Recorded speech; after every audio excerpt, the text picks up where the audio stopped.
أعوذ بالله من الشيطان الرجيم. بسم الله الرحمن الرحيم. ومن أحسن قولا ممن دعا إلى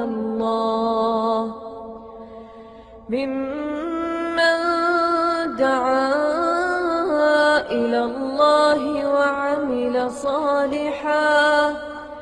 وعمل صالحا وقال إنني من المسلمين.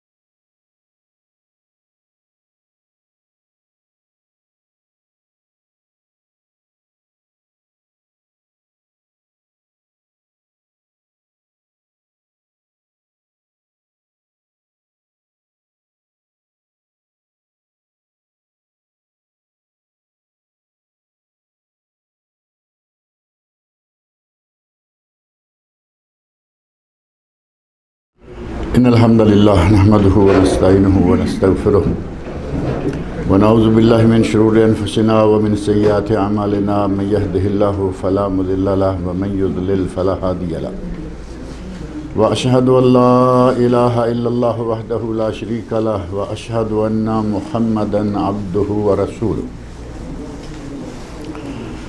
أما بعد فإن خير الحديث كتاب الله وخير الهدي هدي محمد صلى الله عليه وسلم وشر الأمور محدثاتها وكل محدثة بدعة وكل بدعة ضلالة وكل ضلالة في النار.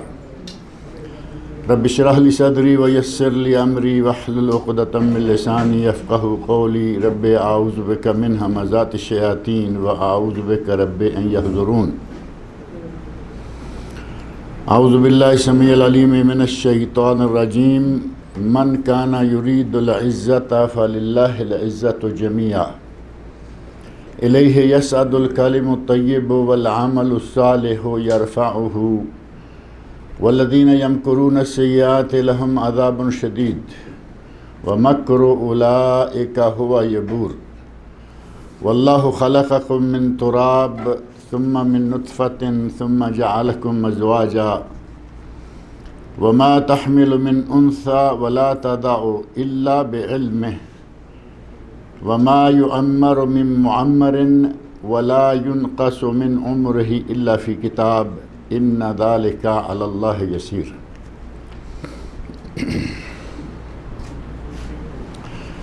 گزشتہ درس میں یہ بات آئی تھی کہ اللہ رب العزت نے ہمیں دنیا میں بہت سارے طریقوں سے یہ بتا دیا ہے کہ وہ مرنے کے بعد ہمیں اٹھا لے گا، اٹھائے گا اور اٹھا سکتا ہے. اس میں ہر طرح کی طاقتیں موجود ہیں. اس کے لیے کئی مقامات قرآن کریم کے موجود ہیں، جیسا کہ حضرت ابراہیم علیہ السلام کو اللہ رب العزت نے دکھایا کہ مردوں کو کیسے زندہ کیا جاتا ہے. وہ واقعہ آپ کے ذہن میں ہے. ابراہیم علیہ السلام کہتے ہیں کہ رب ارنی کیف تحیی الموتى، اے اللہ مجھے دکھائیے کہ آپ مردوں کو کیسے زندہ کرتے ہیں. تو ظاہر ہے کہ اللہ رب العزت سے نبی یہ سوال کرے تو اللہ رب العزت کا یہ پوچھنا بنتا ہے اولم تؤمن، کیا تیرا ایمان نہیں ہے کہ میں زندہ کر سکتا ہوں؟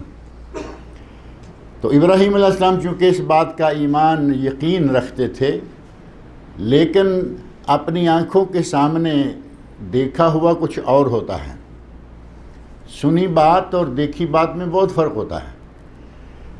تو کہتے ہیں لیطمئن قلبی، یا اللہ میں یہ اس لیے کہہ رہا ہوں کہ آنکھوں سے دیکھ لوں کہ تو مردے کو کیسے زندہ کرتا ہے تاکہ میرا دل مطمئن ہو جائے.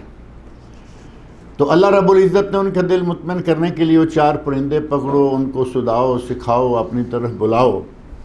جب وہ آپ کی بات پر آپ کے طرف آنا شروع کر دیں تو پھر ان کو ذبح کر کے ان کا گوشت مکس کر کے اپنے چاروں طرف کے 4 پہاڑوں پر رکھو، واقعہ تفصیل کے ساتھ آپ کے سامنے ہے، اور پھر ان کو وہی آواز دو جو آواز ان کے زندہ ہوتے تم دیا کرتے تھے، تو وہ بھاگے ہوئے اڑتے ہوئے آپ کے پاس آ جائیں گے۔ اور ایسا ہی ہوا۔ ابراہیم علیہ السلام نے یہ معاملہ باقاعدہ چیک کر لیا، جانور لیے، ذبح کیے، ان کا گوشت مکس کیا، اور پھر وہ گوشت جو ہے وہ 4 پہاڑوں پر رکھا، آواز دی تو وہ سارے پرندے چلتے ہوئے آ گئے۔ یہ واقعہ قرآن کریم کے اندر موجود ہے۔ اللہ نے یہ بتا دیا کہ ہم مردوں کو کیسے زندہ کرتے ہیں۔ اور قرآن کریم کی سب سے لمبی سورۃ البقرہ، جس کا نام ہی بقرہ ایک گائے کے تذکرے کی وجہ سے ہے کہ اس صورت میں گائے کا ذکر ہے۔ اور گائے کا ذکر کہاں آیا، کیوں آیا؟ بنی اسرائیل کے ایک آدمی نے اپنے چچا کو قتل کر دیا، کسی رشتہ دار کو قتل کر دیا، اس کی لاش اٹھائی اور کہیں دوسری جگہ جا کے ڈال دی، اور شور مچانا شروع کر دیا، کہا کہ میرے چچا کو، میرے عزیز کو کسی نے مار دیا ہے۔ موسیٰ علیہ السلام کا زمانہ تھا۔ موسیٰ علیہ السلام نے اللہ رب العزت سے دعا کی، یا اللہ ہمیں اس قتل کا پتہ چلنا چاہیے کہ قاتل کون ہے۔ اللہ رب العزت نے حکم دیا کہ گائے لو۔ اب اس گائے کے بارے میں کتنے بنی اسرائیل والوں نے سوالات کیے، اپنے لیے گائے مشکل کر لی، وہ ساری تفصیلات چھوڑتے ہیں۔ گائے ذبح کی، اللہ نے فرمایا اس کا گوشت کا ٹکڑا کاٹ کے لاش کو لگاؤ۔ گوشت کا ٹکڑا کاٹ کر لاش کو لگایا گیا، لاش زندہ ہو گئی۔ اس نے کہا یہ جو سب سے زیادہ رو رہا ہے، چیخ رہا ہے، اسی نے مجھے قتل کیا ہے، اسی نے مجھے قتل کیا ہے، جو زیادہ چلا رہا ہے کہ میرا چچا، میرا۔ اور تیسری مثال جو یہاں موجود تھی ہمارے سامنے سورہ فاطر میں، واللہ الذی ارسل الرياح فتثیر سحابا فسقناہ الی بلد میت، اللہ رب العزت ہوائیں بھیجتا ہے اور وہ بادلوں کو اٹھاتی ہیں، اور ایک مردہ زمین، بنجر زمین کو جا کے وہ بادل جو ہیں وہ سیراب کرتے ہیں۔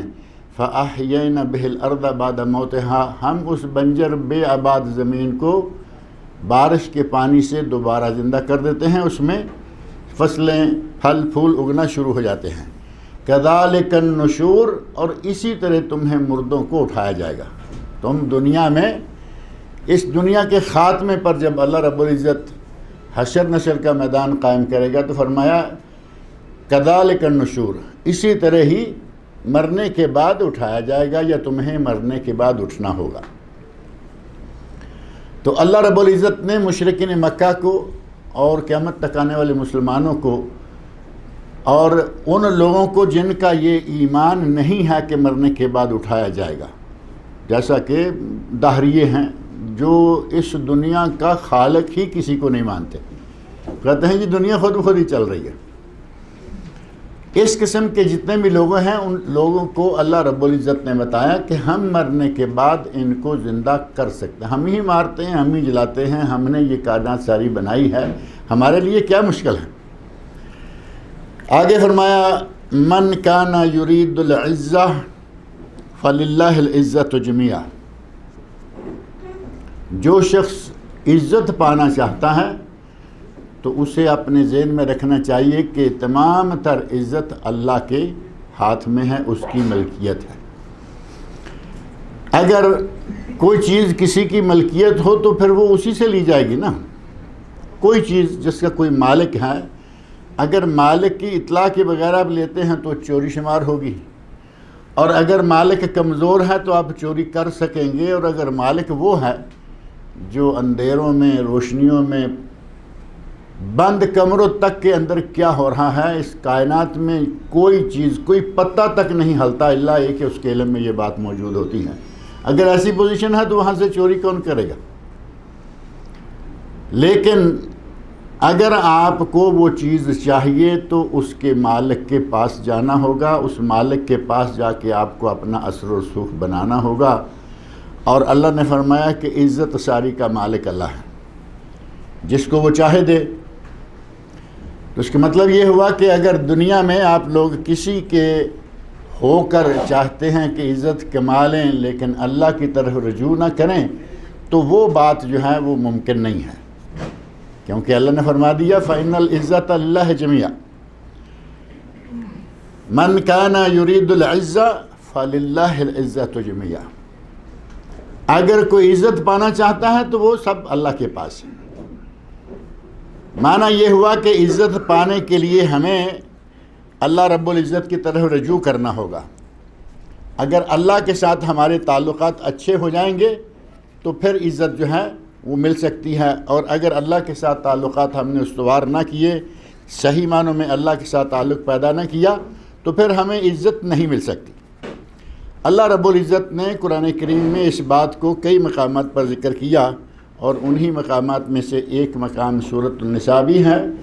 سورۃ النساء کی آیت نمبر 139 میں اللہ رب العزت فرماتے ہیں الذین یتخذون الکافرین اولیاء من دون المؤمنین۔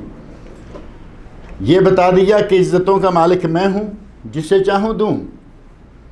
اور یہاں سورہ بقرہ میں انداز تھوڑا سا گرم ہے کہ وہ لوگ جو کافروں کے ساتھ دوستیاں گانٹتے ہیں اور عزت پانا چاہتے ہیں، الذین یتخذون الکافرین اولیاء من دون المؤمنین، اپنے مومن بھائیوں کو چھوڑ کر، اپنے مسلمانوں کو چھوڑ کر کافروں کے ساتھ تعلقات قائم کرتے ہیں، ان کے اولیاء، اولیاء جمع ہے اور اس کا واحد یا مفرد کیا ہے؟ ولی۔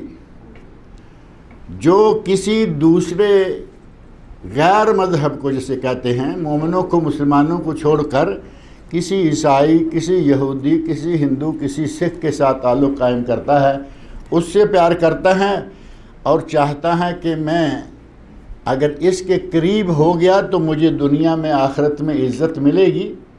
اللہ رب العزت نے ایبتغون عندہم العزہ، کیا کافروں سے دوستیاں پیدا کر کے، کافروں سے تعلقات استوار کر کے عزت حاصل کرنا چاہتے ہو؟ اگر عزت چاہیے فَإِنَّ الْعِزَّةَ لِلَّهِ جَمِيعًا، وہی کلمات تقریباً جو سورۃ فاطر میں ہیں وہی یہاں سورۃ النساء میں بھی ہیں۔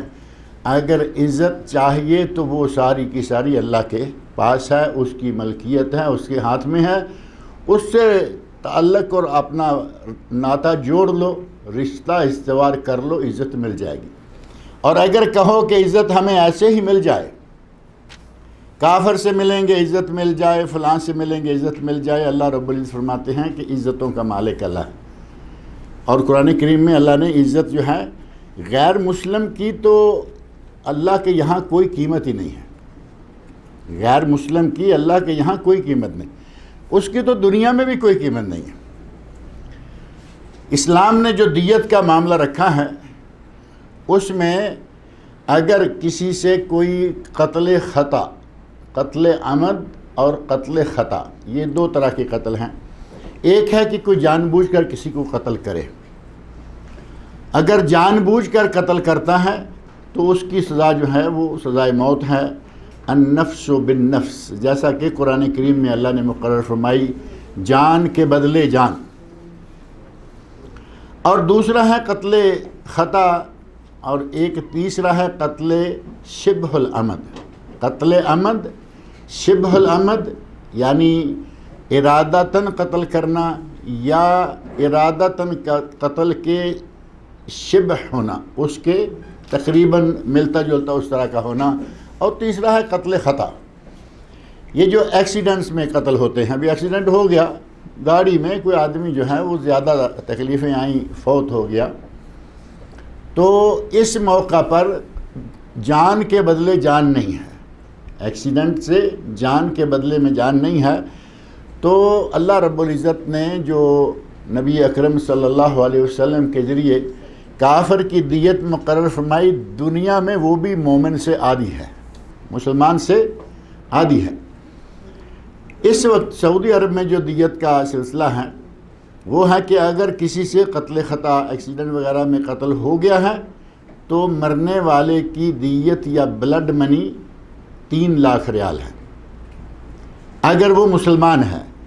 چھوٹا ہے بڑا ہے بچہ ہے کچھ بھی ہے 3 لاکھ ریال، اور کافر کی بلڈ منی 1.5 لاکھ۔ اس کا مطلب یہ ہوا کہ اس کی دنیا میں بھی اللہ رب العزت کے یہاں وہ عزت نہیں ہے جو کہ ایک مومن کو، ایک مسلمان کو اللہ کے یہاں عزت اس کی ہے اللہ نے، اور اس کے یہاں یہ عزت ہے۔ جہاں تک تعلق ہے آخرت میں، تو آخرت میں کافر کی بالکل کوئی قیمت نہیں ہے۔ اللہ رب العزت نے عزت دی تو ساری کی ساری مومن کو، مسلمان کو، فَإِنَّ الْعِزَّةَ لِلَّهِ، اور ایک جگہ ہے العزہ للہ وَلِرَسُولِهِ وَلِلْمُؤْمِنِينَ، عزت اگر ہے تو اللہ کی، اللہ کے رسول کی، اور مومنین یعنی مسلمانوں کی۔ کافر کی تو دنیا میں عزت ہی کوئی نہیں ہے، اور کافر کے ساتھ تعلق جوڑ کر اگر کوئی عزت کمانا چاہتا ہے تو وہ ظاہر ہے کہ بلا وجہ قسم کی محنت کر رہا ہے۔ اگر کسی کو عزت پانی ہے تو اللہ کے ہو جائے، جو اللہ کا ہو گیا، اللہ اس کا ہو گیا، تو پھر عزتیں اور دنیا کے کام کاج ہر چیز اللہ رب العزت کرے۔ ایک حدیث قدسی میں نبی اکرم صلی اللہ علیہ وسلم فرماتے ہیں کہ اگر بندہ اللہ کا ہو جائے تو اللہ رب العزت فرماتے ہیں کہ میں پھر اس کا ہو جاتا ہوں۔ وہ میری طرف ایک بالشت بڑھے، میں اس کی طرف کتنا بڑھتا ہوں، اور میری طرف وہ چل کر آئے، میں دوڑ کر آتا ہوں۔ اور حدیث کے الفاظ میں، دوسری الفاظ میں یہ ہیں کہ وہ پکڑتا ہے، میں اس کا ہاتھ بن جاتا ہوں۔ اللہ رب العزت کہہ رہے ہیں کہ میں بندہ مومن کا ہاتھ بن جاتا ہوں، چلتا ہے میں اس کا قدم بن جاتا ہوں۔ یعنی اللہ رب العزت اس کے چلنے میں، اس کے پکڑنے میں، اس کے اعمال میں اتنی برکت ڈال دیتا ہے کہ گویا اللہ رب العزت خود وہاں اپنی طاقت استعمال کر رہا ہے۔ یہ کس کو نصیب ہوگا؟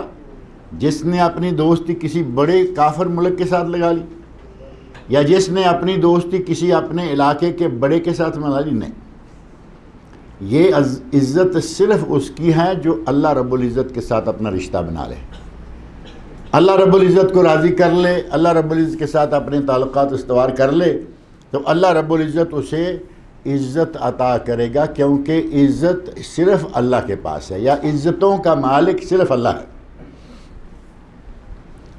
من کان یرید العزہ فللہ العزت جمیعا، جو عزت پانا چاہتا ہے وہ یہ بات ذہن نشین کر لے کہ عزت ساری کی ساری اللہ کے پاس ہے، اللہ کے ہاتھ میں ہے۔ الیہ یصعد الکلم الطیب، اچھے کلمات اس کی طرف چڑھتے ہیں، والعمل الصالح یرفعہ، اور عمل صالح ان کلمات کو بلند کرتا ہے۔ اب یہاں الکلم الطیب، اچھے کلمات، اچھے کلمات سے مراد کیا ہے؟ انسان کا تسبیح کرنا، سبحان اللہ کہنا، اور تحمید الحمدللہ الحمدللہ، تکبیر اللہ اکبر، اور تحلیل لا الہ الا اللہ۔ انسان جب یہ ذکر کرتا ہے تو یہ جو کلمات ہیں ان کو اللہ رب العزت نے الکلم الطیب کے نام سے پکارا کہ اچھے اچھے کلمات، وہ تسبیحات ہیں، یہ سارے اللہ رب العزت کی طرف، الیہ یصعد الکلم الطیب، جس کے پاس تمام عزتیں ہیں، اچھے کلمات بھی اسی کی طرف چڑھتے ہیں۔ شیخ الاسلام ابن تیمیہ رحمۃ اللہ علیہ کی کتاب ہے، اس کتاب کا نام ہی الکلم الطیب ہے، الکلم الطیب۔ علامہ ابن قیم رحمۃ اللہ علیہ ان کی کتاب اس کے قریب ان کتابوں میں مذکور کیا ہے؟ دعائیں اور اذکار۔ اور علامہ محمد ناصر الدین البانی رحمۃ اللہ علیہ نے کتاب لکھی صحیح الکلم الطیب۔ اصل کتاب کلم الطیب ہے شیخ الاسلام ابن تیمیہ کی، اور شیخ الاسلام ابن تیمیہ رحمۃ اللہ علیہ کی کتاب میں کچھ ضعیف احادیث، ضعیف روایات آ گئیں۔ اگرچہ اہل علم جانتے ہیں کہ لوگوں نے کہا کہ ہر وہ حدیث جسے ابن تیمیہ نہیں جانتے وہ حدیث ہی نہیں ہے۔ علماء کرام کا، محدثین کا یہ کہنا ہے کہ جس حدیث کو ابن تیمیہ نہیں جانتے وہ سمجھیں کہ حدیث ہی نہیں ہے۔ اتنا اللہ رب العزت نے دماغ، اتنا حفظ اور اتنی قوت حافظہ عطا کر رکھی تھی کہ احادیث کے موضوع پر وہ ایک ڈگری تھے۔ لیکن اس سب کچھ کے باوجود علامہ البانی رحمۃ اللہ علیہ فرماتے ہیں لسنا تیمیین، ہم محمدی ہیں، تیمی نہیں ہیں، یعنی ہم کوئی ان کے امتی تھوڑے ہیں کہ ہر بات ہی مانیں، چاہے صحیح ہو چاہے صحیح نہ ہو۔ اور پھر محدثین کرام سے کوتاہیاں ہوتی ہیں، کبھی کبھی کوئی بات جو ہے وہ کسی سے سنا اعتماد کر لیا، کسی کی کتاب پڑھی اعتماد کر لیا، خود تحقیق نہیں کی، تو نتیجہ یہ ہوا کہ دوسرے کی تحقیق پر اعتماد کرتے ہوئے اپنی کتاب میں ذکر کر لی، لیکن وہ بات جو ہے وہ ضعیف نکلی۔ علامہ ابن تیمیہ رحمۃ اللہ علیہ کی کتاب میں کچھ چیزیں ضعیف آ گئیں، تو انہیں شیخ الاسلام علامہ محمد ناصر الدین البانی رحمۃ اللہ علیہ نے پھر صاف کیا، کہا کہ یہ کتاب اس میں فلاں فلاں احادیث ضعیف ہیں، پہلے پوری کتاب کی تحقیق کی، وہ الگ سے شائع شدہ ہے۔ الکلم الطیب شیخ الاسلام ابن تیمیہ بتحقیق علامہ البانی، بعد میں انہوں نے جتنی ضعیف روایات تھی ان کو کتاب سے نکال دیا، کتاب سے بالکل نکال ہی دیا، اور نام رکھا صحیح الکلم الطیب، وہ کتاب جس میں صرف صحیح اذکار، صحیح دعائیں اور صحیح کلم الطیب ہیں۔ اب اس میں کوئی ضعیف حدیث انہوں نے باقی نہیں چھوڑی، بہترین کتاب ہے، دعاؤں کی کتاب ہے۔ اس کا اردو ترجمہ میں نے الحمدللہ شائع کیا، اور اس میں پھر جو چیزیں علامہ رحمۃ اللہ علیہ نے نکالی تھیں یا شیخ الاسلام ابن تیمیہ رحمۃ اللہ علیہ نے ذکر نہیں کی تھیں، ان کو ضمیمہ میں شامل کر کے کتاب مکمل کر کے ذکر الہی کے نام سے وہ الحمدللہ چھپ رہی ہے پاکستان سے ایک عرصے سے۔ الکلم الطیب سے مراد تسبیحات، اللہ رب العزت کا ذکر، دعائیں۔ اور یہاں اہل علم والی بات ہے کہ علامہ ابن تیمیہ رحمۃ اللہ علیہ جن کا علم کی دنیا میں سمجھیں کہ ایک نام ہے، ان کو پکڑنے والے بھی موجود ہیں۔ ایک تو وہ پکڑتے ہیں جنہیں ان سے دکھ ہے، تکلیف ہے، وہ بلا وجہ جگہ جگہ ان کے خلاف بولتے ہیں ابن تیمیہ، اور پھر اتنے گھٹیا طریقے سے نام لیتے ہیں۔ ایک وہ ہیں جو ان کو پکڑتے ہیں لیکن علمی طریقہ سے، اگر کوئی بات ذکر کی اور صحیح سند سے ثابت نہیں، کہا کہ ابن تیمیہ نے کہا ہے، اپنی کتاب میں اس کو ذکر کیا ہے بغیر صحیح ضعیف کہنے کے، لیکن یہ حدیث ضعیف ہے۔ یہ پکڑ جائز ہے، یہ آپ اپنے استاد کی پکڑ کر سکتے ہیں، اس کے استاد کی کر سکتے ہیں، اپنے امام کی کر سکتے ہیں۔ اور ائمہ رحمۃ اللہ علیہم اجمعین اتنے وسیع الظرف لوگ تھے کہ وہ اس بات پہ غصہ نہیں کرتے تھے کہ میرے سامنے سوال کر دیا، اس نے میری بات پر اعتراض کر دیا۔ آج آپ دیکھیں گے علماء کی مجلسوں میں ایسی مجلسیں ہیں کہ وہ سوال سننے کو تیار نہیں، جو کہہ دیا وہی ڈگری ہے۔ آپ سوال کریں گے، اس سوال کا جواب دینے کے لیے تیار نہیں، آپ کو سوال کرنے کی اجازت نہیں۔ اور کچھ لوگ ایسے بھی ہیں، یہ جو پہلی پارٹی ہے علماء کی کہ کوئی سوال نہیں کر سکتا، یہ بہت بڑی پارٹی ہے، اس میں بے شمار علماء ہیں۔ ایک نئی فکر نکلی ہے، ان کے یہاں جو چیزیں آج کل نوٹ کی جا رہی ہیں، اپنے 2-4 لوگ اسپیشل بٹھائے ہوئے ہوتے ہیں، اعلان عام نہیں کہ درس ہے یا پروگرام ہے، خاص لوگ بٹھائے ہوئے ہیں، اپنے پڑھے پڑھائے سوال ان کو دیے گئے ہوتے ہیں اور انہوں نے وہ سوال کرنا ہوتا ہے۔ کسی نئے آدمی کو درس میں آنے کی اجازت نہیں، سوال کون کرے گا نیا آدمی؟ بس وہ ان کی مرضی کا سوال ہوگا اور ان کی مرضی کا جواب ہوگا۔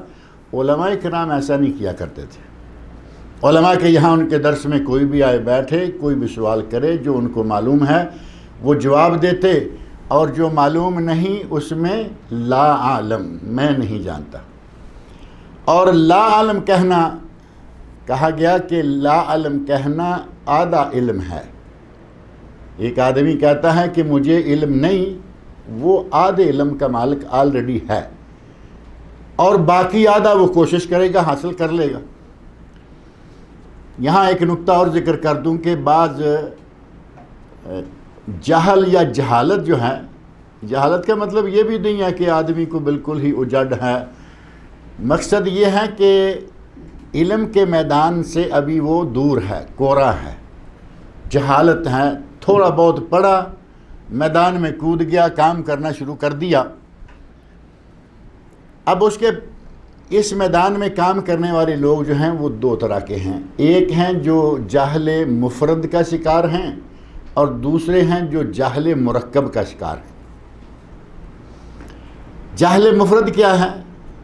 آدمی کو کسی بات کا علم نہیں ہے اور اسے اعتراف ہے کہ یہ مجھے معلوم نہیں ہے، جواب نہیں آتا، کہہ دیا نہیں ہے۔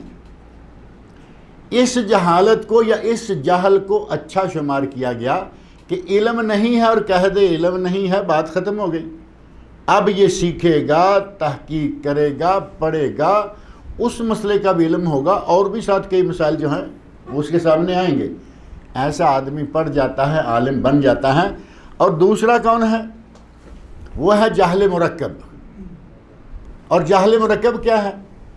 ایک بات کا علم نہیں ہے، ایک بات کا علم نہیں ہے اور یہ اعتراف بھی نہیں ہے کہ مجھے علم نہیں ہے، بلکہ وہ ڈٹائی کے ساتھ کچھ بھی ادھر ادھر سے پکڑ دکڑ کے جواب دے کے نکل جائے گا۔ ایسا آدمی ساری عمر عالم نہیں بن سکتا، کیونکہ اسے معلوم ہے کہ میں عقل کل کا مالک ہوں، میرے پاس سب کچھ ہے۔ اور جب وہ کسی بھی مسئلے میں اپنے آپ کو لا علم کہنے کے لیے تیار نہیں کر پاتا، وہ ساری عمر عالم نہیں بن سکتا۔ جہل کی دو قسمیں سمجھ میں آ گئی یا نہیں؟ جہل مفرد یہ ٹھیک ہے، پتہ نہیں اور اعتراف ہے کہ پتہ نہیں، پتہ لگا لے گا۔ دوسرا جہل مرکب، پتہ نہیں اور اکڑ اتنی ہے کہ یہ ماننے کو بھی تیار نہیں کہ پتہ نہیں۔ یہ کہاں پڑے گا؟ چل رہا ہے۔ بعض واعظین حضرات ساری عمر ایک دو چار تقریریں اچھی یاد ہیں، ساری عمر انہیں کو گھماتے پھراتے گزار دیں گے اور چلا دیں گے۔ اب ظاہر ہے کہ ان کے بارے میں یہ کہا جائے کہ وہ عالم بھی ہیں، تو جتنی ان کو معلوم ہے وہ اتنے کیا عالم۔ غرض یہ کہ اہل علم، شیخ الاسلام ابن تیمیہ ہوں یا کوئی بھی ہو، خاص طور پر جو محدثین کرام ہیں وہ کسی کو معاف نہیں کرتے۔ جس نے بھی اس میدان میں قدم رکھا اس کو چھان پھٹک کر قدم رکھنا ہوگا۔ جو بات کہے چھان پھٹک کر بات کہے، کیونکہ اگلے ثبوت مانگیں گے کہ اس کا ثبوت کیا ہے۔ اور اگر کسی بات کا آدمی ثبوت نہ دے سکے تو پھر کیا ہوگا؟ اس کے لیے بہتر وہی حال ہے جو انہوں نے نکال رکھا ہے کہ خبردار کوئی سوال نہیں، جو ہم نے کہہ دیا حرف آخر ہے اللہ الفیصل۔ یہ نظریہ، یہ انداز جو ہے یہ اہل علم کے یہاں نہیں ہوا کرتا تھا۔ اہل علم سوال جواب کی باقاعدہ نشستیں لگاتے، اپنے لوگوں سے پوچھتے، اور تو اور آپ صرف جو امام ابو حنیفہ رحمۃ اللہ علیہ ہیں، صرف ان کا جو طریقہ کار ہے وہ آپ اپنے سامنے رکھیں تو پتہ چل جائے گا کہ ان لوگوں میں یا علماء سلف نے، پہلے علماء نے اپنے سامنے والے کو کتنی چھوٹ دے رکھی تھی کہ وہ اپنی بات کہیں، جو ان کے پاس بات ہے کہیں، دلیل دے کے ثابت کریں، ٹھیک ہے۔ پاک و ہند میں مروج فقہ حنفی، بنگلہ دیش میں بھی وہ ہے، ایران میں بھی تقریباً وہی ہے، جو ہمارے اکثر علماء اور اکثر عوام جو ہیں وہ وہی مانے ہوئے ہیں، اسی پہ چل رہے ہیں۔ ان کے امام ابو حنیفہ رحمۃ اللہ علیہ کے دو شاگرد بڑے مشہور ہیں، امام ابو یوسف اور دوسرے امام محمد الشیبانی رحمۃ اللہ علیہما، دونوں شاگرد ہیں۔ لیکن آپ فقہ کی کوئی کتاب اٹھا لیں جس میں فقہ کے مسائل کچھ تھوڑا بہت طریقے سے بیان کیے، ایک مسائل آپ کے پاس آپ ایسی کتابیں آئیں گی، مسئلہ لکھے چلے جا رہے ہیں، پوری کتاب لکھ دی، کوئی حوالہ، کوئی ریفرنس نہیں۔ اب اس کتاب میں آپ کو کیا معلوم ہوگا کہ کس نے کیا کہا ہوا ہے؟ وہ تو وہی عقل کل کا مالک انسان ہے، وہ سمجھتا ہے کہ میں نے لکھ دیا اور یہ مانیں گے اللہ خیر سے۔ لیکن اگر ریفرنس کے ساتھ کوئی کتاب ہے تو آپ دیکھیں گے کہ فقہ حنفی کے مسائل میں ایک جگہ آتا ہے والفتویٰ علی قول الامام، فتویٰ جو ہے یہ بحث تو چل رہی ہے، لیکن جو فتویٰ ہے وہ امام سے مراد امام ابو حنیفہ رحمۃ اللہ علیہ، فتویٰ امام ابو حنیفہ رحمۃ اللہ علیہ کے قول پر ہے۔ اور کہیں آئے گا والفتویٰ علی قول الشیخین، فتویٰ جو ہے وہ شیخین کے قول پر آئے گا۔ اور ان تین لوگوں میں سے شیخین کون ہیں؟ امام ابو حنیفہ رحمۃ اللہ علیہ اور امام ابو یوسف، کیونکہ امام محمد چھوٹے تھے۔ امام محمد رحمۃ اللہ علیہ نے اگرچہ کام زیادہ کیا ہے، ان کا موطا امام محمد ہے اور دیگر کتب ہیں، کام انہوں نے بعد میں کافی کیا، لیکن اس وقت امام کے سامنے جو بیٹھے ہیں بڑے امام ابو یوسف ہیں اور چھوٹے امام محمد ہیں۔ بڑے دونوں کو فتویٰ علی قول الشیخین کہ شیخین امام ابو یوسف اور امام ابو حنیفہ رحمۃ اللہ کے دونوں کے قول پر فتویٰ ہے، جو بات انہوں نے کہی ہے۔ اور تیسری قسم ہوتی ہے فتویٰ علی قول الصاحبین، فتویٰ جو ہے وہ دو ساتھیوں کے قول پر ہے۔ وہ دو ساتھی کون سے ہیں؟ شاگرد ہو گئے نا دونوں۔ امام صاحب فتویٰ علی قول الامام، امام صاحب اور بڑے شیخ فتویٰ علی قول الشیخین، اور فتویٰ علی قول الصاحبین معنی یہ کہ یہ جو ساتھی دونوں شاگرد ہیں فتویٰ ان کے قول پر ہے، امام صاحب رحمۃ اللہ کے قول پر فتویٰ نہیں۔ شاگردوں کے قول پر فتویٰ ہو گیا اور استاد کو کوئی مسئلہ نہیں، کوئی تکلیف نہیں، کوئی اکڑفوں نہیں کہ لو جی یہ کیسے ہوا۔ اللہ رب العزت نے اہل علم کو اس طرح دل دے رکھا تھا کہ وہ دوسروں کی باتوں کو قبول کرتے تھے، بشرطے کہ باتیں کرنے والا بھی کوئی تنقید برائے تنقید نہ کر رہا ہو، بلکہ تنقید برائے اصلاح کرنے والا۔ نیک نیتی سے اگر کوئی اعتراض کرتا ہے جواب دینا چاہیے۔ اللہ رب العزت فرماتے ہیں الیہ یصعد الکلم الطیب، اچھے کلمات، تسبیحات، تکبیرات، تحلیلات وہ اللہ کی طرف چڑھتی ہیں، والعمل الصالح یرفعہ، اور عمل صالح ان تکبیرات کو بلند کرتا ہے۔ اب یہاں دو چیزیں آ گئیں، ایک تکبیرات یا تسبیحات اور اس کے ساتھ ہی عمل صالح۔ اگر تکبیرات صرف کہتا رہے عمل صالح سر انجام نہ دے، مراد یہ کہ جو فرائض وغیرہ ہیں وہ پورے نہ کرے، اور صرف ہر وقت 24 گھنٹے سبحان اللہ الحمدللہ اللہ اکبر لا الہ الا اللہ اس کی زبان سے چل رہا ہے، 24 گھنٹے وہ تسبیحات کرتا رہے، نماز کا تارک ہے، اس کا کوئی عمل قبول نہیں کیا جائے گا۔ مشرک ہے، کوئی عمل قبول نہیں، چاہے وہ نمازیں روزے بھی کیوں نہ پڑھتا رہے، نمازیں پڑھے روزے رکھے، عقیدے میں شرک بھرا ہوا ہے، اس کی کوئی عبادت قبول نہیں کی جائے گی۔ یہاں اللہ رب العزت نے فرمایا کہ اللہ کی طرف چڑھتے ہیں الکلم الطیب، تسبیحات اور ذکر اذکار، والعمل الصالح یرفعہ، اور عمل صالح انہیں بلند کرتا ہے، یعنی عمل صالح کی طاقت سے وہ مزید بلند ہو جاتے ہیں۔ والذین یمکرون، اور وہ لوگ جو کہ برائیوں کے داؤ گھات میں لگے رہتے ہیں، مکر کرتے ہیں۔ یمکرون کا لفظ تو معروف ہے نا، مکر وہ اردو میں بھی معروف ہے، کہیں گے جی مکر کر رہا ہے، تو مکر کون کر رہا ہے؟ کوئی بھی ہو سکتا ہے۔ اور آج کل تو مکر کی بہت ساری مثالیں ہوتی ہیں، گھر گھر میں مختلف طریقوں سے لوگ مکر کرتے ہیں، کچھ کہتے ہیں کہ ڈرامہ کر رہا ہے، لفظ وہی ہے یہ۔ والدین کے یہاں ڈرامے موجود ہیں، اولادوں کے یہاں ڈرامے موجود ہیں، یہ مکر موجود ہے، لیکن یہاں جو اللہ رب العزت کے سامنے مکر کرنے والے ہیں وہ مسلمان نہیں، وہ دین سے نکلے ہوئے، دین سے خارج کافر لوگ ہیں۔ فرمایا والذین یمکرون السیئات، جو لوگ برائیوں کے داؤ میں لگے رہتے ہیں، برائیوں کے مکر، ہر وقت ان کی سوچ، ان کا انداز وہ صرف مکر ہی ہوتا ہے۔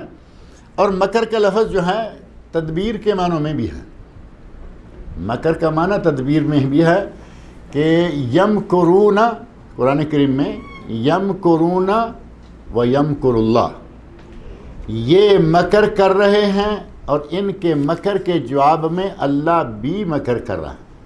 اب اللہ کا مکر نعوذ باللہ ان کا مکر تو نہیں ہوگا نا، کافروں کا مکر اور ہے، اللہ رب العزت کا مکر کے جواب میں مکر کا لفظ استعمال کرنا یہ ہے قرآن کریم میں جیسا کوئی وہ جرم کر رہے ہیں اسی سے ملتا بولتا جواب۔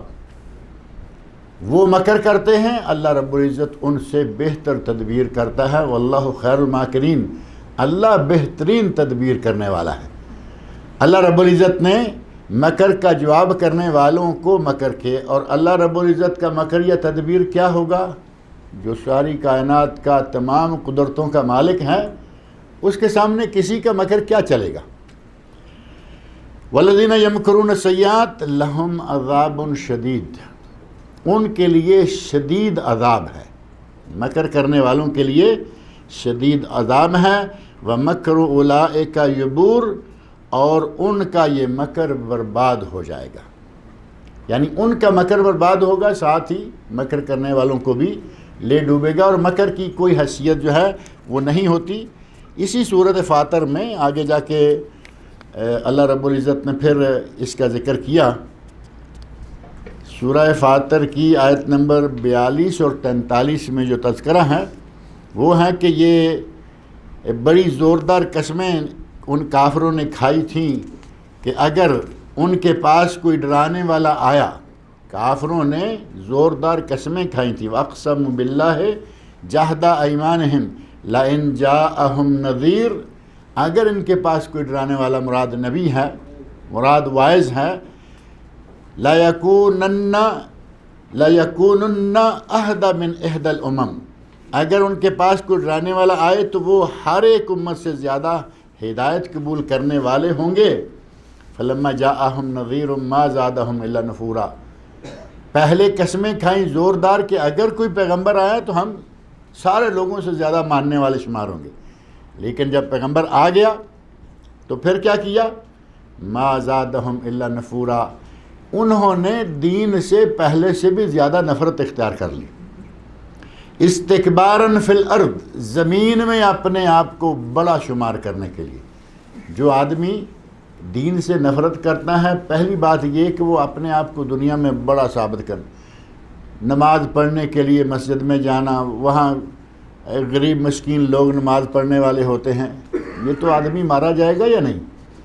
اس کو مسجد میں غریب فقیر آدمی نماز کے لیے ملتے ہیں، اس لیے یہ مسجد میں جانے کو تیار نہیں۔ اسی طرح کے باقی امور کہ وہ آدمی تکبر میں مبتلا ہو جاتا ہے، استکباراً فی الارض ومکر السیئ، اور یہ صرف یہ نہیں کہ اپنے آپ کو یہ بڑا بناتا ہے اور اپنے آپ کو یہ تکبر میں مبتلا کر کے نیک لوگوں کے پاس ہونے کے لیے تیار نہیں ہوتا، بلکہ یہ متنفر ہوتا جاتا ہے۔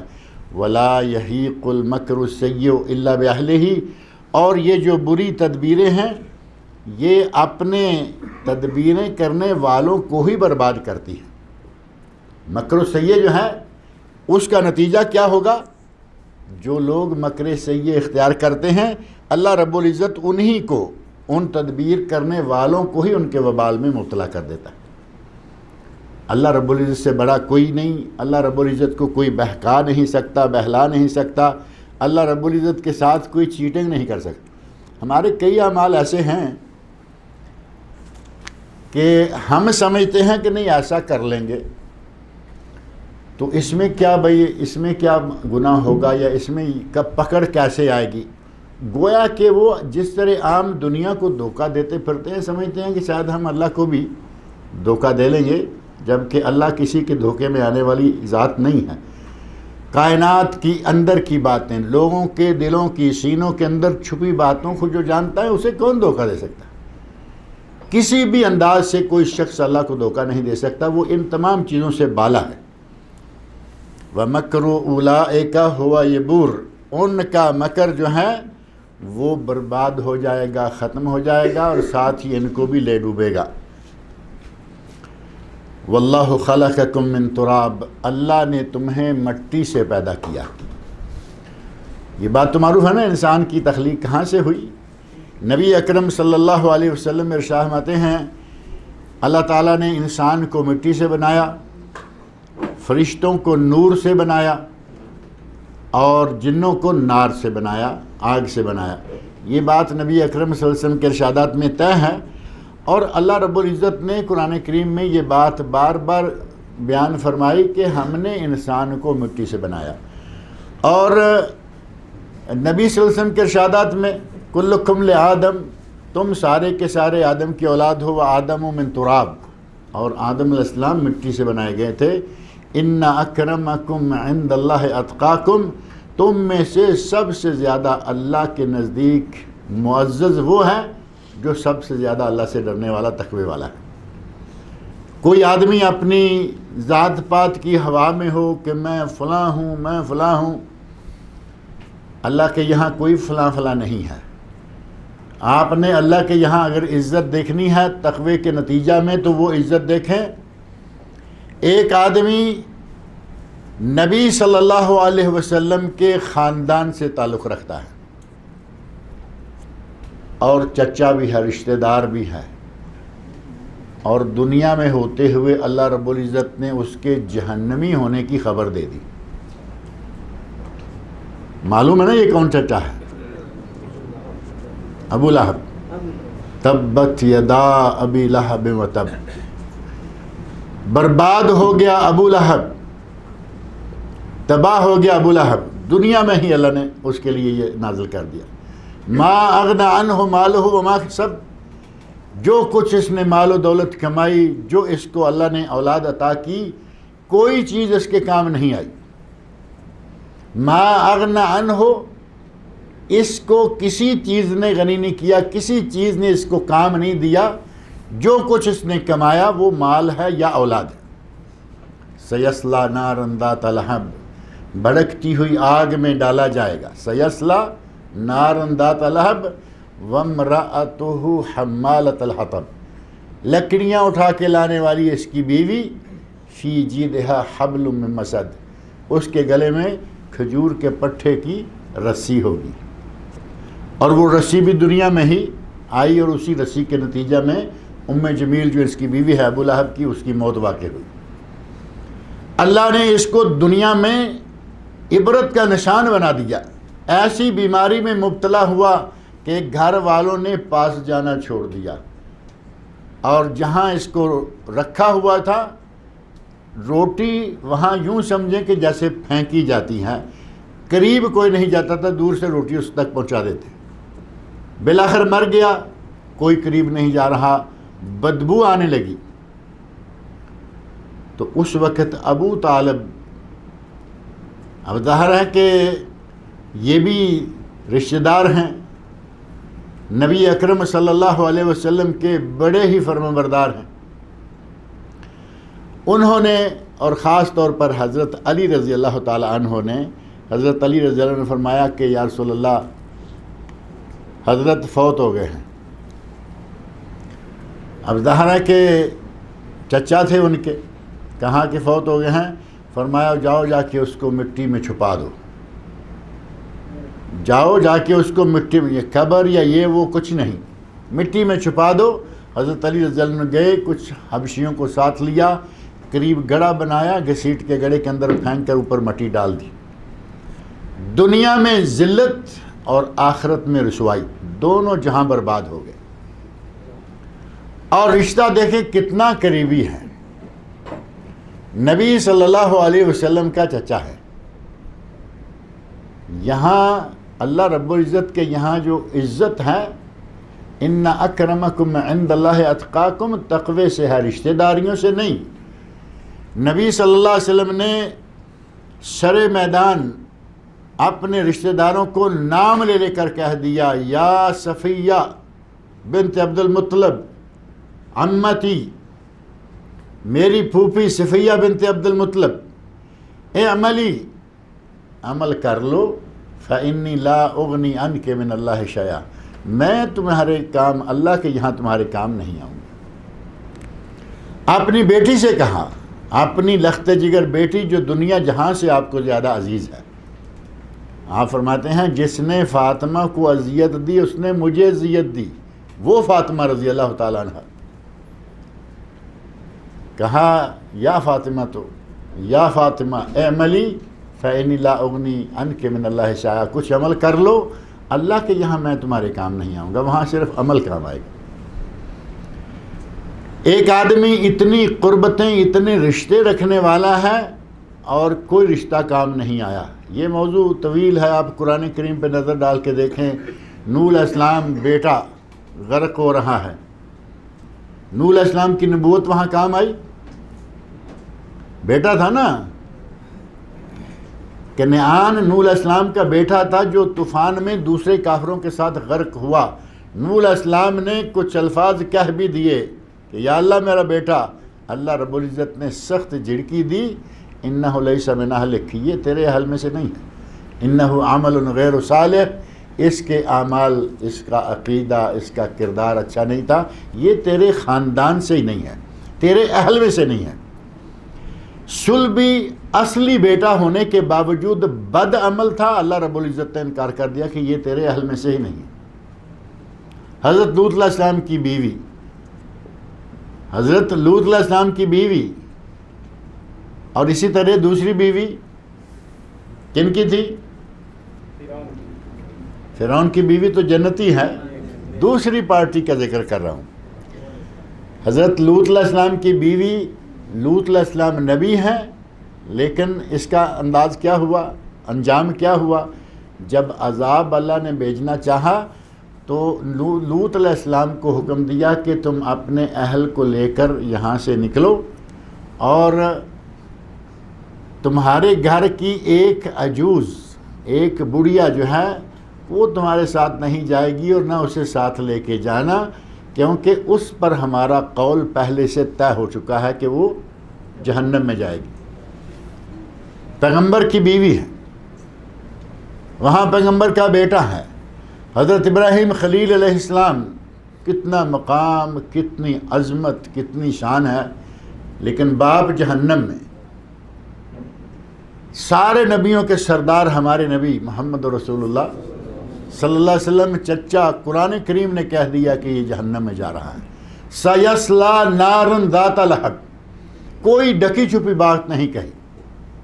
کہا کہ یہ نام لے کر، ابو لہب جس نام سے وہ مشہور تھا، یہ کنیت تھی اس کی، نام تو عبد العزیٰ ہے، عبد العزیٰ، لیکن ابو لہب کے نام سے یا کنیت سے مشہور تھا. لہب اس کی کوئی بیٹی نہیں تھی، بلکہ اتنا خوبصورت تھا وہ، چہرے میں اتنا رعب تھا کہ یہ جو گال ہوتے ہیں یہ جیسے کوئی آگ لاٹیں مار رہی ہوتی ہیں. لہب، لہب کا معنی ہوتا ہے شعلہ.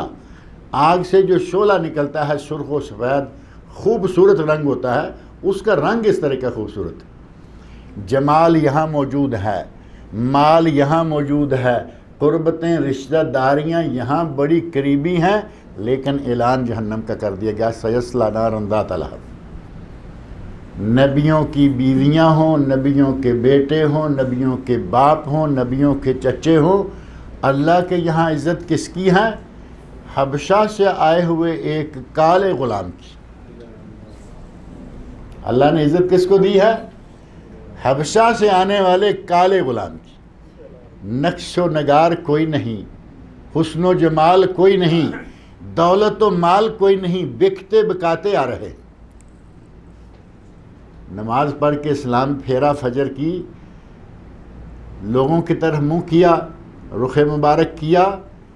بلال رضی اللہ عنہ سے مخاطب ہو کر فرمایا، یا بلال حدثنی بأرجى عمل عملته في الاسلام فإني سمعت دفن عليك في الجنة. بلال مجھے کوئی اپنا وہ عمل بتاؤ جو مسلمان ہونے کے بعد تم نے سر انجام دیا اور اس کے نتیجے میں جنت میں گھوم رہا ہوں اور مجھے تیرے قدموں کی آہٹ میرے آگے سنائی دی. سمیت دفن علیک امامی فی الجنہ، صاف الفاظ ہیں، میں نے تیرے قدموں کی آہٹ اپنے آگے جنت میں سنی. جبریل علیہ السلام سے پوچھا کہ یہ کس کے قدموں کی آہٹ ہے؟ تو بتایا گیا کہ اللہ کے رسول یہ آپ کے غلام بلال ہیں جو زمین پر چل رہے ہیں. بلال رضی اللہ عنہ زمین پر چل رہے ہیں، قدموں کی آہٹ اللہ جنت میں سنا رہا.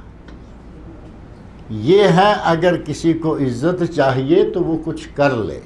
عزت چاہیے تو وہاں نہ نسبتیں کام آئیں گی، نہ وہاں خاندان اور قبیلوں کا روب داب کام آئے گا، وہاں تو ان لوگوں نے کمایا، حبشہ سے آئے کما گئے، حضرت سلمان فارسی رضی اللہ عنہ ایران سے آئے کما گئے، حضرت صہیب رضی اللہ عنہ روم سے آئے کما گئے، اور چچا ایک بھی نہیں بلکہ 2 چچے جہنم میں، جن کا ذکر قرآن کریم اور صحیح بخاری مسلم میں موجود ہے کہ ابو طالب کو بھی جہنم ہوگی۔ آج کل آپ بہت سن رہے ہوں گے، ہمارے اہل سنت علماء بھی پتہ نہیں کیا ہوتا ہے، جیسے محرم آتا ہے اہل سنت بھی شیعہ لگنے لگتے ہیں۔ جو رنگ شیعہ کے ذاکروں کا ہوتا ہے وہی ہمارے مولویوں کا ہو جاتا ہے۔ وہ بھی رو رہے ہیں، رلا رہے ہیں، ہمارا مولوی بھی رو رہا ہے، رلا رہا ہے۔ اللہ کے بندو، ان کی تو روزی روٹی اس سے جڑ چکی ہے، تم کیوں اپنے آپ کو ہلاک کر رہے ہو؟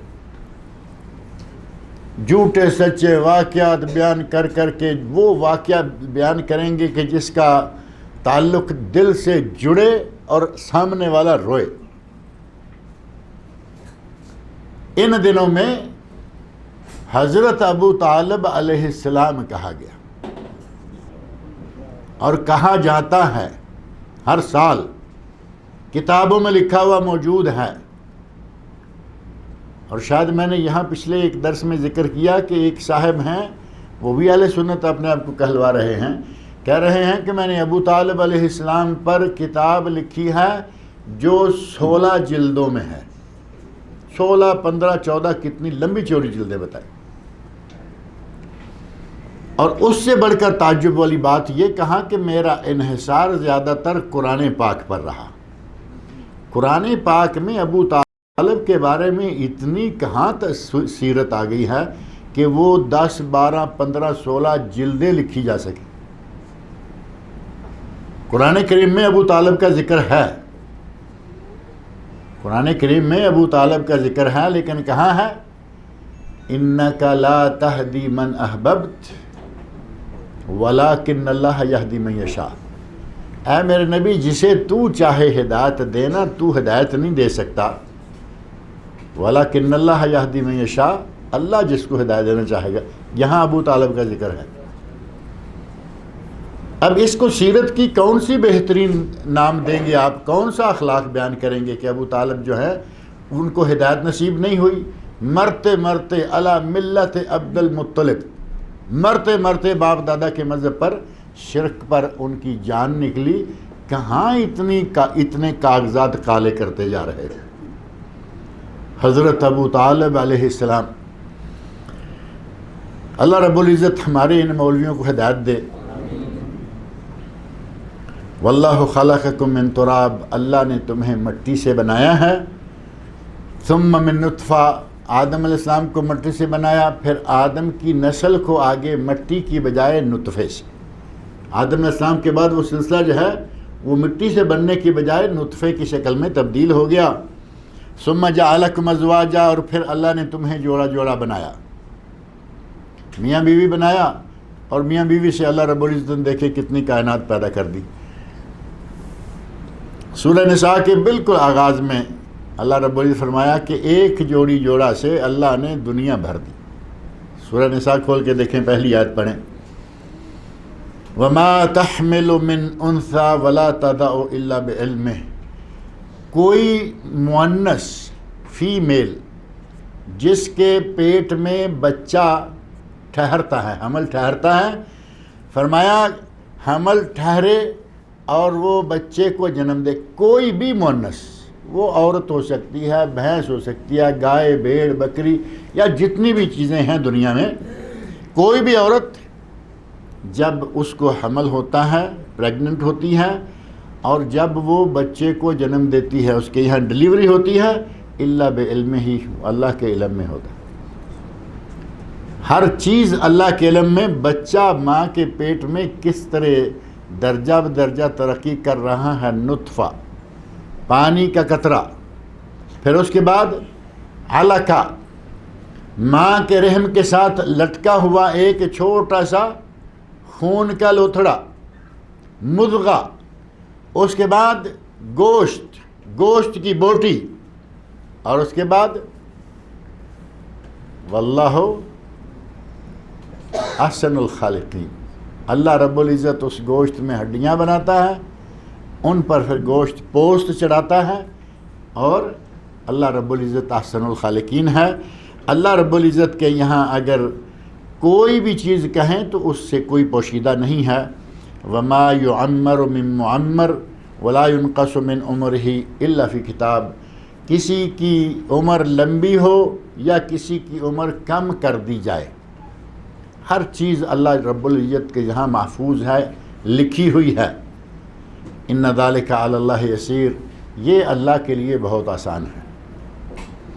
اللہ رب العزت کے علم کا اعتبار دیکھا آپ نے، اور اللہ رب العزت کا علم کس حد تک پہنچا ہوا ہے، یہ بات ذرا تفصیل طلب ہے۔ انشاءاللہ اگلے درس میں اللہ نے چاہا تو ذکر کریں گے کہ اللہ رب العزت کا علم کتنا ہے اور کن کن چیزوں کو کس حال میں وہ جانتا ہے۔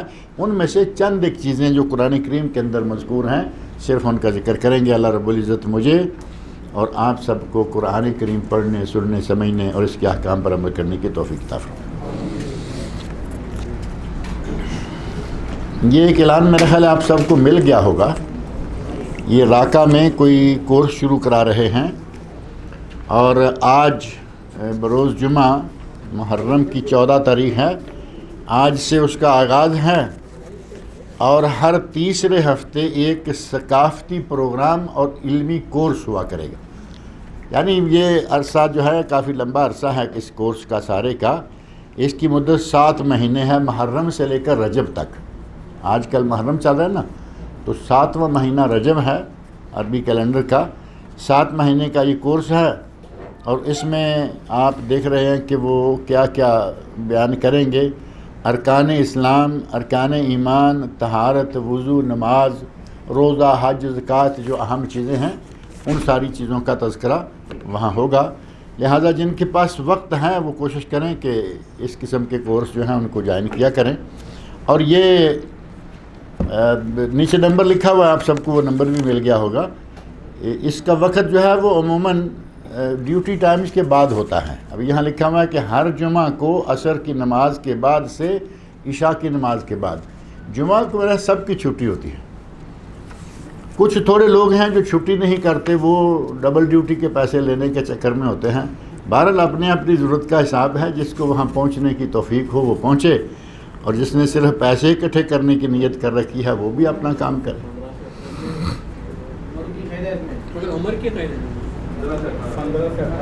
ہاں، 15 سے 18 سال۔ یہ تو سارے میرا خیال اسٹوڈنٹ ٹائپ لوگ ہوں گے، یہاں تو کوئی ڈیوٹی والا ہوگا ہی نہیں۔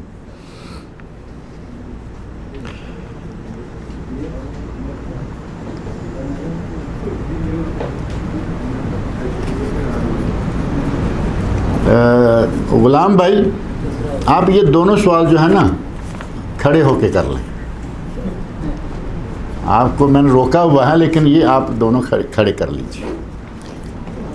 شکریہ۔ السلام علیکم۔ وعلیکم السلام تو میرا سوال تھا کہ صبح جو اسکار ہر نماز میں جو اسکار ہوتا ہے، لا الہ الا اللہ سے یہ اسکار جیسا کہ ہم نے اس سے معلوم ہوا کہ 112 کا صبح نماز کے بعد پڑھا جاتا ہے، بہت بڑی فضیلت کیا ہے؟ پہلا یہ کوشچن۔ یہ پہلے کویشچن کا جواب جو ہے نا کہ یہ نبی صلی اللہ علیہ وسلم نے جو اذکار بتائے ہیں ان کے یقیناً بہت سارے فضائل بتائے ہیں، لیکن اس وقت جو یہ بتا رہے ہیں نا لا الہ الا اللہ 100 مرتبہ پڑھا جائے، اس کا اجر و ثواب کیا ہے مجھے معلوم نہیں ہے۔ انشاءاللہ العزیز اگلے موقع پہ اس کی کوشش کریں گے، دیکھ کے آئیں گے تاکہ کوئی غلط بات نہ ہو جائے۔ دوسرا سوال یہ ہے کہ جیسا کہ ابھی آپ نے ذکر کیا سبھی نبی کے رشتہ داروں کی، تو میرا سوال یہ تھا کہ حضور صلی اللہ علیہ وسلم کی ماں آمنہ ان کے ساتھ اللہ تعالیٰ کیا ان کی کیا بات ایمان پہ ہے یا کیا، جیسے ان کے ساتھ اللہ کا کیا حکم ہے؟ تشریف رکھیے۔ میں اس سوال کا جواب عموماً اس طرح کے کھلے اجتماعات میں دینے کا قائل نہیں ہوں، کیونکہ یہ موضوع ہے نبی صلی اللہ علیہ وسلم کے والدان سے تعلق رکھنے والا، اور نبی صلی اللہ علیہ وسلم کے والدین کا ذکر کرتے ہوئے بہت احتیاط اور ادب کی ضرورت ہے، کیونکہ وہ کوئی ہمارا آپ کا مسئلہ نہیں ہے۔ اور کہیں یہ مسئلہ میں خود سے شروع کر دوں، میں کبھی کہیں یہ مسئلہ شروع نہیں کیا کہ نبی صلی اللہ علیہ وسلم کے والدین کہاں ہیں یا ان کا انجام کیا ہے۔ اب مسئلہ یہ ہے کہ ایک آدمی سوال کرے، جیسا کہ یہاں انہوں نے سر عام سوال کیا ہے، اور علم ہو اور آدمی اس کا جواب نہ دے تو یہ ویسے گناہ ہے۔ اب اس گناہ سے بچنے کے لیے بہت مختصر انداز سے میں یہ ذکر کر دوں۔ ایک صحابی نبی صلی اللہ علیہ وسلم سے پوچھتے ہیں، یا رسول اللہ میرا باپ کہاں ہوگا؟ اب انہیں صحابی کو معلوم ہے کہ میرا باپ تو اسلام سے پہلے فوت ہو چکا ہے، اب آپ نے نبوت کا اعلان کیا، ہم ایمان لائے مسلمان ہو گئے، میرا باپ کہاں ہوگا؟ نبی صلی اللہ علیہ وسلم کے الفاظ، ارشاد کے الفاظ ذہن میں رکھے، 2-3 لفظ ہیں، ابی و ابو کا فی النار۔ حدیث کے الفاظ ہیں ابی و ابو کا فی النار، میرا باپ اور تیرا باپ دونوں جہنم میں۔ کچھ علماء نے بڑی دور پار کی کھینچتانی کر کے کہا کہ ان کو دوبارہ زندہ کیا گیا تھا اور ان کو دوبارہ اسلام کی توفیق دی گئی، مسلمان ہوئے اسلام پر۔ وہ ساری باتیں بے سر و پا ہیں۔ علامہ ابن باز رحمۃ اللہ علیہ کے درس میں یہ بات آ گئی اور انہوں نے اس کا جواب دیا۔ شاگردوں میں کوئی وہ تھا جو کہتے ہیں کہ زندہ کیا گیا اور یہ کیا گیا وہ کیا گیا، اس طرح کے شاگردوں میں سے کسی نے اٹھ کے کہہ دیا کہ شیخ اصل میں بات یہ تھی کہ نبی صلی اللہ علیہ وسلم اس صحابی کا دل نہیں توڑنا چاہتے تھے، اس لیے آپ نے اپنے باپ کا ساتھ ذکر کر دیا۔ تو شیخ ابن باز رحمۃ اللہ علیہ جو انتہائی بااخلاق انسان، انتہائی متحمل انسان، جن کی دنیا عزت کرتی ہے، جن کے درسوں کو دنیا جانتی ہے، بہت سخت ناراض ہوئے اور کہا کہ کیا صحابی کا دل رکھنے کے لیے آپ اپنے باپ کو جہنم میں ڈالیں گے؟ یعنی یہ بات بالکل غلط ہے۔ آپ نے جو ارشاد فرمایا وہ بے لاگ اور بغیر کسی کو راضی یا خوش کرنے کے صاف بات فرمائی آپ نے۔ دوسری حدیث میں آپ فرماتے ہیں کہ میں نے اللہ سے مطالبہ کیا کہ یا اللہ مجھے اپنی ماں کے لیے مغفرت کی دعا کرنے کی اجازت دے، یا مجھے اپنی ماں کی قبر کی زیارت کی اجازت دے۔ اللہ نے قبر کی زیارت کی اجازت دے دی، مغفرت کی دعا کرنے کی اجازت بھی نہیں دی۔ اب ان صحیح سند سے ثابت احادیث کو ہم کہاں لے کے جا سکتے؟ انتہائی حساس، بہت یہ سینسٹیو موضوع ہے، لہذا اس کو اتنا ہی چھوڑ دیتے ہیں۔ تفصیلات کا جو ہے وہ اپنے ذاتی یا جب کبھی آدمی فیس ٹو فیس بیٹھے اس وقت کی جا سکتی ہیں۔ نبی اکرم صلی اللہ علیہ وسلم کے والدین کے بارے میں یہ آپ کے اپنے ارشادات ہیں جو 2-1 میں نے آپ کے سامنے رکھے ہیں۔ ایک مجلس میں ایک بھائی سوال کیا، 4 بھائی اٹھ کر اسے باہر لے جا کر پٹائی کیے۔ یہ تو ٹھیک ہوا نا؟ یہ میں نے شروع میں جو بات کہی ہے نا کہ ہمارے یہاں مولویوں کے سامنے کوئی سوال نہیں کر سکتا، تو یہ دیکھیں بہترین ریکارڈ بھی موجود ہے۔ تو بھائی نے کہا کہ یہ میرے ساتھ ایسا برتاؤ کر رہے ہو، تو وہ لوگ کہتے ہیں کہ شیخ کے گستاخوں کا ہم یہی جواب دیتے ہیں۔ اب یہ سارا مسئلہ آپ سمجھ گئے ہوں گے، اس کی تفصیل میں جانے کی اب ضرورت نہیں ہے۔ یہ باتیں واقعی ایسی ہیں کہ وہ سمجھتے ہیں کہ شیخ کے آگے بولنا گستاخی ہے اور شیخ کے سامنے کسی کو بولنے کی اجازت نہیں ہوتی۔ میری بیٹی اور میری ساس دونوں بیمار ہیں، دعا کریں کہ اللہ رب العزت ان کی بیٹی اور ساس دونوں کو شفاء کاملہ عاجلہ عطا فرمائے، اور بھی جو لوگ بیمار ہیں اللہ تعالیٰ تمام بیماروں کو شفاء کاملہ عاجلہ عطا فرمائے۔ کہتے ہیں کہ ان کے کسی عزیز کا یا عزیزہ کا انتقال ہوا ہے، دعا کریں کہ اللہ رب العزت ان کی مغفرت فرمائے، بشری کوتاہیوں کو اللہ تعالیٰ معاف کرے، اللہ تعالیٰ ان کو جنت الفردوس میں اعلیٰ مقام عطا فرمائے۔ ہندوستان اور پاکستان میں سنی کمیونٹی کا کہنا ہے کہ اگر ہم ماتم کرنا چھوڑ دیں گے تو گورنمنٹ نے جو زمین امام بارگاہ کے نام پر دی ہوئی ہے وہ حکومت واپس لے لے گی۔ اب یہ دلیل آ گئی کہ ہم اپنی اس زمین کو سنبھالے۔ میں نے ایک لفظ استعمال کیا تھا کہ ان کی تو روزی روٹی اسی سے چل رہی ہے، تو وہی بات ہوئی نا۔ اب اگر وہ روئیں گے نہیں، رلائیں گے نہیں، تو انہیں پیسے کون دے گا؟ ان کی تنخواہیں کہاں سے آئیں گی؟ ایک وہ بہت سارے امور ہیں۔ ایک مولانا شیعہ ذاکر تھے، مولانا ہو گئے، اسلام قبول کر لیا، اہل سنت ہو گئے۔ تو کہتے ہیں میں اہل سنت ہو کر اپنے گھر آیا، اپنی بیوی سے کہا کہ اللہ کی بندی، میں نے اہل سنت ہونے کا اعلان کر دیا ہے اور اہل سنت ہو گیا ہوں، اب تمہاری باری ہے، میرے گھر والی ہو۔ تو کہتے ہیں کہ اس نے بڑے اعتماد سے مجھے کہا کہ آپ جو کہہ رہے ہیں ہم کر لیں گے، کوئی مسئلہ نہیں ہے، لیکن یہ یاد رکھو کہ اگر بھوکے مرنا ہے تو اہل سنت ہو جاؤ، اور اگر مزے سے زندگی گزارنی ہے تو وہیں رہو جہاں ہو۔ یعنی بھوکے مرنا ہے، وہاں جو مزے ہیں، جتنے پیسے ہیں، لاکھوں ایک مجلس کے، 1 لاکھ کی مجلس، 2 لاکھ کی مجلس، 3 لاکھ، یعنی اتنی بڑی ان کو، اب یہ فیس تو نہیں کہہ سکتے، نہ یہ جرمانہ ہی کہہ سکتے ہیں، ہدیہ ہی کہا جاتا ہے، ایسے کاموں کے لیے ہدیہ کہا جاتا ہے۔ اتنے بڑے ہدیے جب آتے ہیں تو ظاہر ہے کہ وہاں کون چھوڑے گا اور کون زمینیں چھوڑے گا۔ امام بارگاہ کے نام جو زمین گورنمنٹ نے دل کیا وہ کہیں چھن نہ جائے، اس لیے روتے پیٹتے رہتے ہیں موقع بموقع۔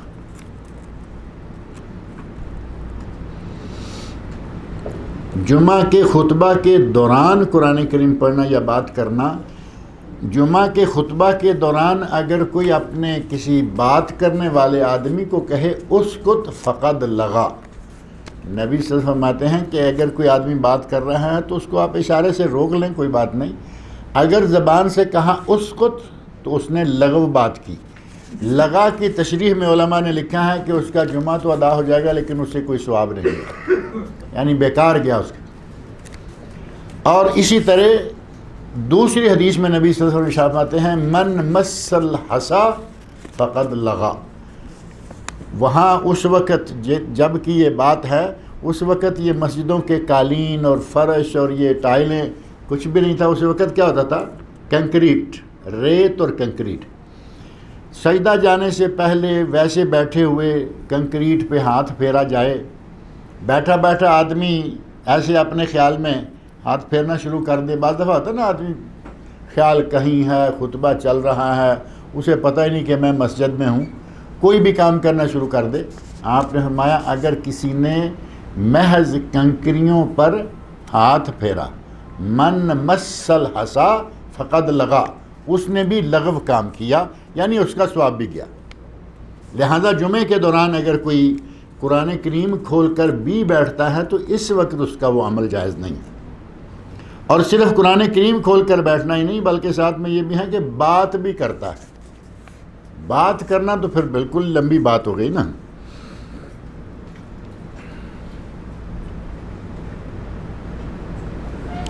میں بے روز ہوں، مجھے میری جاب کے لیے کوئی دعا کریں، دعا کیجئے کہ اللہ رب العزت ان کو اچھا روزگار مہیا فرمائے۔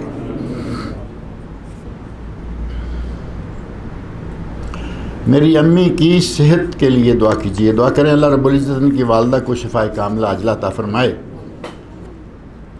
اور بھانجے ابراہیم کی صحت کے لیے بھی دعا کہاں ہے، اللہ تعالیٰ ان کے بھانجے کو بھی شفائے کاملہ عاجلہ عطا فرمائے۔ جتنے بھی نیک لوگ فوت ہوئے ہیں، اہل توحید تھے، اللہ کو ماننے والے تھے، اللہ تعالیٰ ان سب کی مغفرت فرمائے، اور جتنے بھی نیک مسلمان بیمار ہیں اللہ تعالیٰ ان سب بیماروں کو شفائے کاملہ عاجلہ عطا فرمائے۔ اللہ تعالیٰ مجھے اور آپ سب لوگوں کو نیک عمل کی توفیق سے